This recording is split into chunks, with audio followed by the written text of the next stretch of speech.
All right, let's dive right into this explainer. We are looking at what is easily the most mythologized organization in human history. Seriously, we're talking about 5 centuries of rumor, fiction, and deliberate mystification that have buried the actual story of the Freemasons under so many layers of nonsense that most folks have never encountered the real thing. Today, we are stripping away the conspiracy myths. No hooded figures controlling the global banks, no shadowy lizard governments, none of that. We are looking strictly at the documented reality.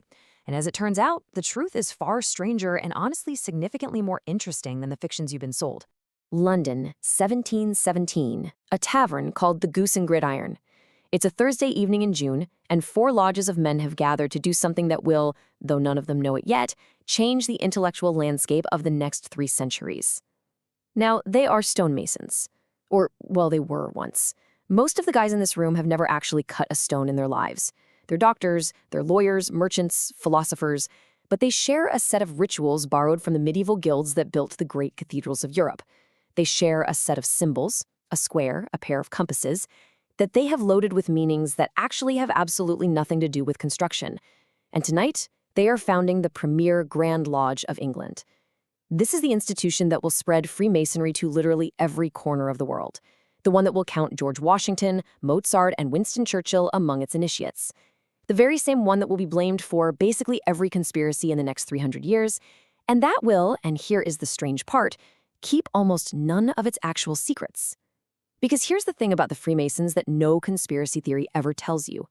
Almost everything they were trying to hide has been public knowledge for at least a century. So the real question, the only question that actually matters here, is this. If the secrets were never really secret, what was the secrecy actually for? Section 1. The 1717 Transformation.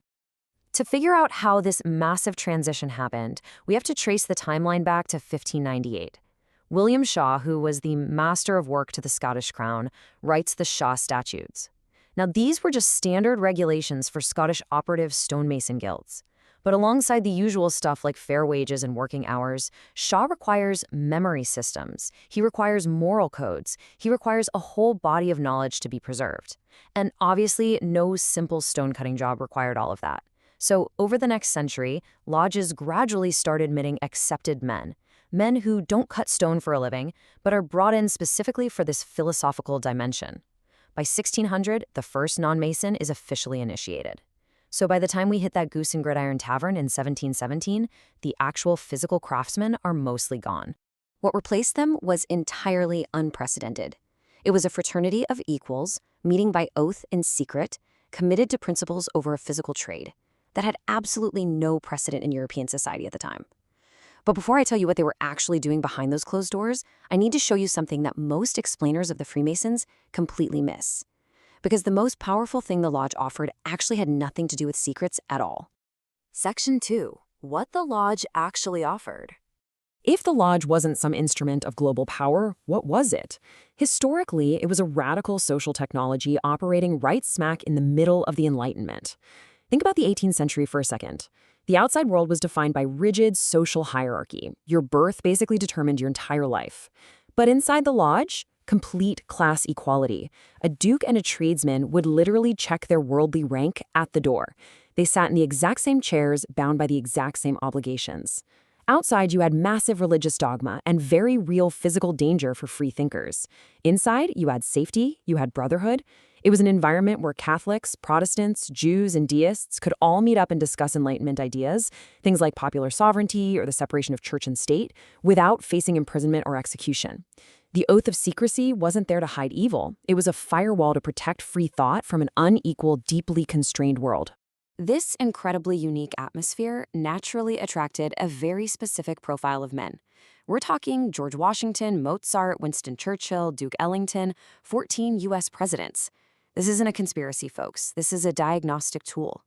These were ambitious, intellectually curious guys. Take Washington. He was a 20-year-old with no major aristocratic connections when he joined. The lodge gave him a network and a set of principles to live by. Mozart joined progressive intellectual elites in Vienna to discuss human reason. They absolutely didn't join to control governments. They joined because they wanted a peer community committed to universal brotherhood and reason. And they cemented this brotherhood through some genuinely profound rituals. Let's look at the third-degree ritual for a second. The story of Hiram Abiff. According to Masonic legend, Hiram was the chief architect of Solomon's temple. He held the ultimate master's word. 3 apprentices demand the word from him before they've actually earned it. When he refuses, they murder him. Now, the candidate undergoing this ritual actually plays the role of Hiram. They physically enact the death, the descent into mortality, and the subsequent return. It is a gripping, visceral, initiatory experience of human incompleteness. The true meaning of the ritual is that the master's word is lost. Perfect knowledge just doesn't exist. You have to face your own mortality, rely on your brothers, and keep seeking the truth anyway. That is ancient, it's serious, and it is genuinely strange. But here is where it gets dark. Because Freemasonry also has a shadow. A documented history of what happens when a brotherhood built on pure loyalty is used for something its founders never intended. And it happened twice, in ways that should sound very, very familiar to us today. Section 3. The Shadow of Brotherhood. We have to be intellectually honest here and look at the historically documented moments when this ready-made architecture of Masonic trust was weaponized for pure self-interest. Take the Morgan Affair in 1826. William Morgan, a Mason in upstate New York, decides he's going to publish a full exposure of Masonic secrets. Suddenly, he's arrested on a completely fake debt charge, forced into a carriage, and is literally never seen again. But the scandal isn't just the abduction. It's what happens next. The sheriff, who mysteriously fails to investigate? A Mason. The judge who dismisses the charges? A Mason. The juries that acquit the suspects? Masons. That network of brotherhood was used to completely obstruct American justice. Now fast forward and consider the P2 scandal in Italy, 1981, a clandestine Masonic lodge operating as an outright shadow government. Heads of Italian intelligence, senior military officers, parliament members, all bound by oath, completely bypassing the democratic processes of the state. This wasn't the Freemasons globally controlling the world. This was men realizing that a ready-made network of trust could easily be repurposed for corruption. If you are fascinated by the documented truth behind history's most mysterious organizations, make sure to follow this explainer series. The secret society's arc has just begun, and what comes next, the Illuminati, the Knights Templar, the Skull and Bones, goes places the history books often ignore completely. But right now, we need to talk about the most important Freemason on American history. You have almost certainly never heard his name, and what happened to him is the actual reason the first serious third political party in the United States was founded.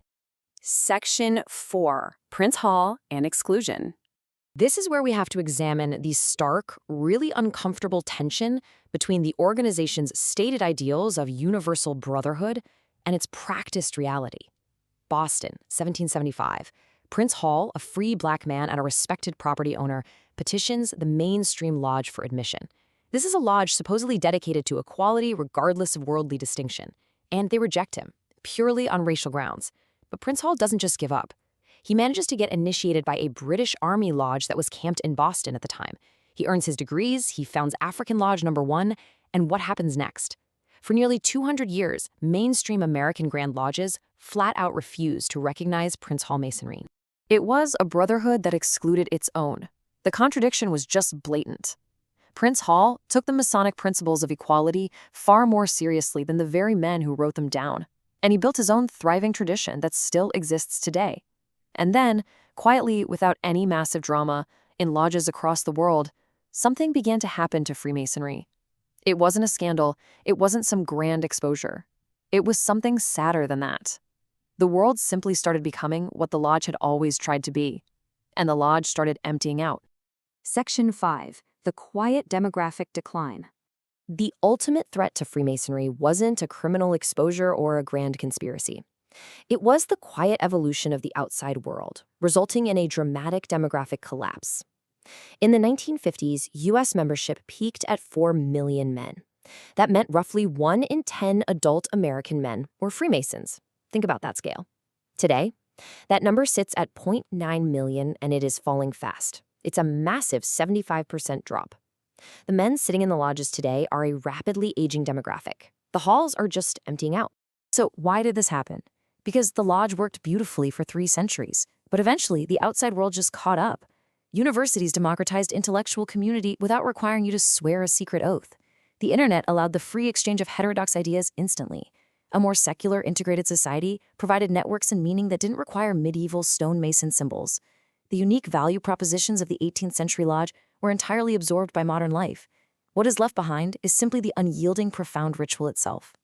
Somewhere tonight, in a lodge hall on a main street in a city you know, A small group of men are performing a ceremony that has not changed in 300 years.